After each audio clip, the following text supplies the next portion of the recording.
حسین بھی شام کے حاکم نے روم کے حاکم کو خط لکھا، اسے خط لکھ کے کہا مجھے میں نے پہلے بھی حسن کو زہر دی ہے لیکن حسن ہر بار زہر کا اثر نہیں ہوتا، مجھے کوئی ایسی زہر دے جو زہر کھاتے ہی اس کا اثر ہو۔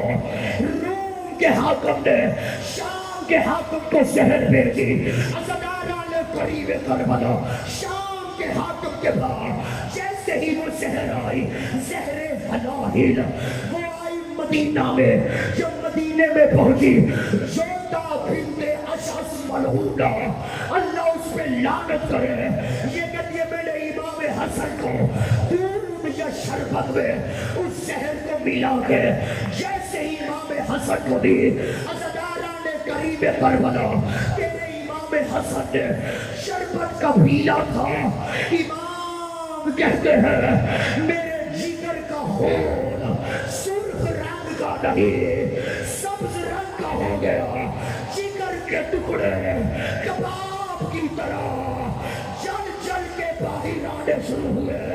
جوتا بنت اشعث کہتی ہے اللہ اس پہ لعنت کرے، میں نے امام حسن کے منہ سے کباب یعنی گوشت کے ٹکڑے چلتے ہوئے نکلتے دیکھے، کہتی میں وحشت اور ڈر سے ڈر گئی، ادھر گلاس زمین پہ گرا، مٹی سے دھواں نکلنا شروع ہو گیا، زہر اتنا زہریلا تھا کہ روم کے حاکم نے کہا تھا اگر پتھر پہ ڈالے گا پتھر ٹکڑے ٹکڑے ہوگا، خود سوچ جو پتھر پہ گرے وہ ٹکڑے ٹکڑے ہو جائے، حسن کا جگر، حسن کا کلیجہ، حسن کا جسم،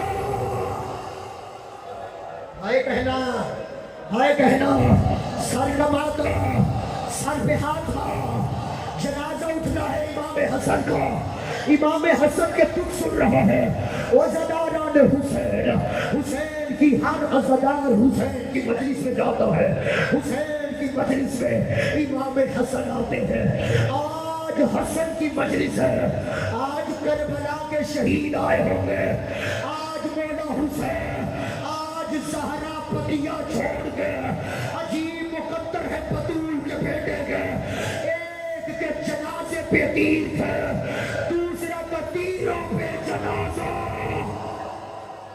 ماتم کرنا ماتم کرنے کا ہائے کہنا، ہائے حسن، ہائے حسن، عزدارہ نے قریب کربلا، ادھر حسن مولا کو زہر ملی، زہر کا ملنا تھا، جوتا ملعونہ کے گھر سے جیسے ہی امام حسن دیواروں کا سہارا لیتے لیتے روزے رسول پہ آئے، قبر رسول پہ آئے، حسن نے نماز پڑھی، 2 رکعت نماز پڑھتا تھا، 2 نمازیں سیدزادہ حسن نے پڑھی، مشکل سے پڑھی 2 نمازیں، اور پردے میں بیٹھنے والی ماں بہنوں 2 نمازیں حسن نے بڑی مشکل سے پڑھی۔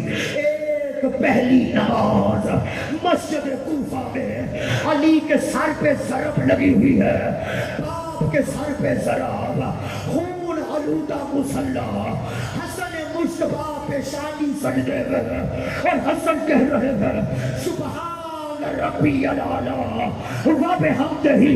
دوسری نماز روزہ رسول پہ جیسے ہی نماز کو مکمل کیا، ناطق قرآن نے قرآن کو اٹھایا، قرآن کی تلاوت کرنا شروع کی، تلاوت کرتے کرتے رو کے کہا نانا محمد ہو سکتا ہے تیرے بیٹے کی آخری تلاوت ہے، نانا اب یہ ناطق قرآن دوبارہ تیری قبر ماتم کر لینا، عزداران حسین یہاں پہ ماتم کر کے جملہ سننا، رو کے کہا نانا قبر میں پہلو میں جگہ دو گے، یقیناً محمد نے رو کے کہا ہوگا حسن جنہوں نے تیری ماں کو حق نہیں دیا وہ تجھے میرے پہلو آتا۔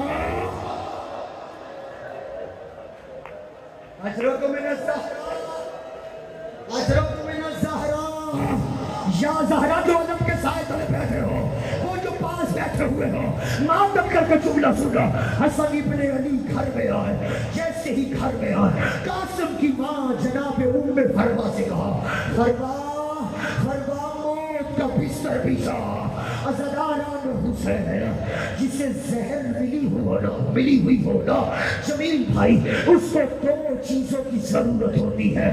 تڑپنے کے لیے کھلی جگہ اور یا زیادہ سے زیادہ پینے کے لیے پانی. عزاداران حسین حسن کو زہر ملی ہوئی ہے. حسن نے رو کے کہا فرما بیٹے دل کی ٹھنڈک ہوتے ہیں, میرے قاسم کو میرے سینے پہ سلا. عزاداران حسین 3 سال کا قاسم سوتا ہوا ماں نے اٹھایا, ادھر حسن کے سینے پہ لٹایا. قاسم تڑپ کے اٹھا, رو کے کہا ماں مجھے کس گرم تندور پہ سلا دیا. رو کے کہا یہ کوئی گرم بستر نہیں, تیرے بابا حسن اجرکم من الزہرا اجرکم من الزہرا. عزاداران کریم کربلا ادھر جیسے ہی جگر کے ٹکڑے کٹ کے حسن کے باہی آ رہے ہیں. آخری جملے کا منبر چھوڑنے لگا ہوں.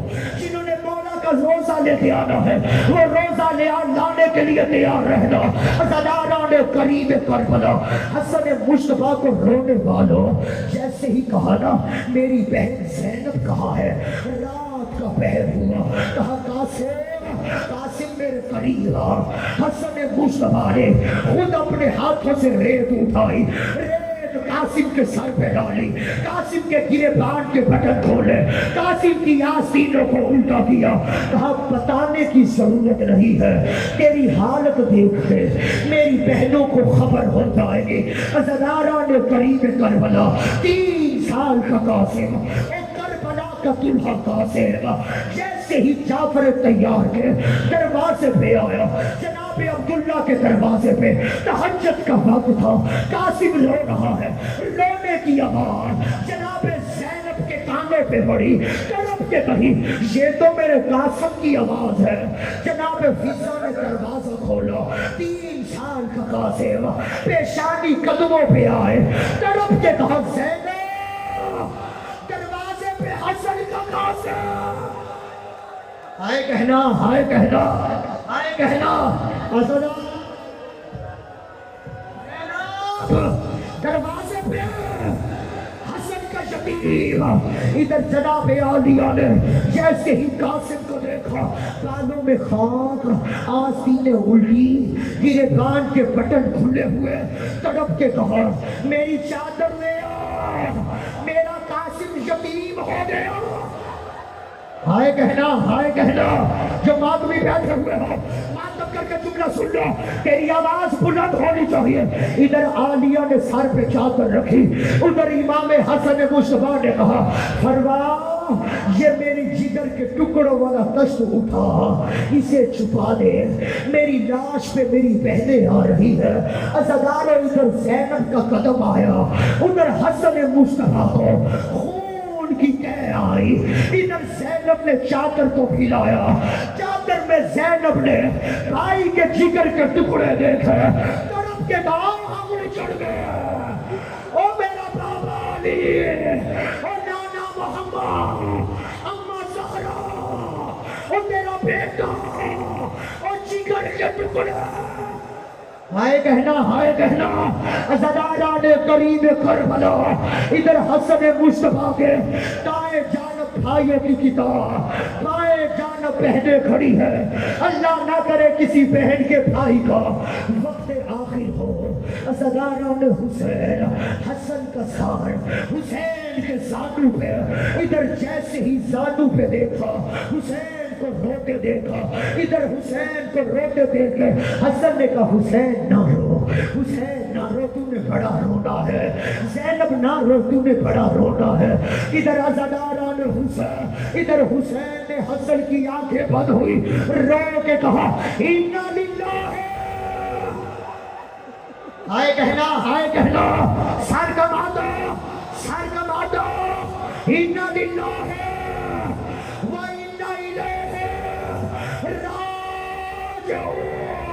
لے آنا مولا کا روزہ. عزاداران غریب کربلا ادھر جیسے ہی حسن کو غسل ملا، حسن کو کفن ملا، حسن کا جنازہ مہین محلہ بنی ہاشم سے اٹھا، قبر رسول پہ آیا، رسول کے روضے پہ پہنچا، حسنان حسین ایک ظالم عورت نے یوں رومال کا اشارہ کیا، حسن کے جنازے پہ تیروں کی بارہ ادھر تیروں کا برسنا تھا، عباس تڑپتا ہوا تڑپ کے گھر میں آیا، سر کماتے تھے کہ تم نہ سن رہا، حسنان حسین عباس نے عالیہ کو سلام دے دیا، عالیہ تڑپ گئی، عباس نے ہاتھ میں تلوار کو اٹھایا، ادھر حسین ابن علی رو رو کے کہہ رہے ہیں اے نہ مارو، اے نہ مارو، اے مدینے میں حسن کے جنازے پہ حسنان حسین، یہ دیکھو پھولوں کی بارش ہو رہی ہے، حسنان حسین تو پھول برسا رہا ہے، امت محمد مصطفیٰ نے حسن کے لاشے پہ تیروں کو برسانا، روزے کو سلام کرنا اور دعا کا مولا امام زمانہ حسن کا روزہ پڑے، ہم جنت البقیع میں محمد مصطفیٰ کے روزے پہ ماتم حسن۔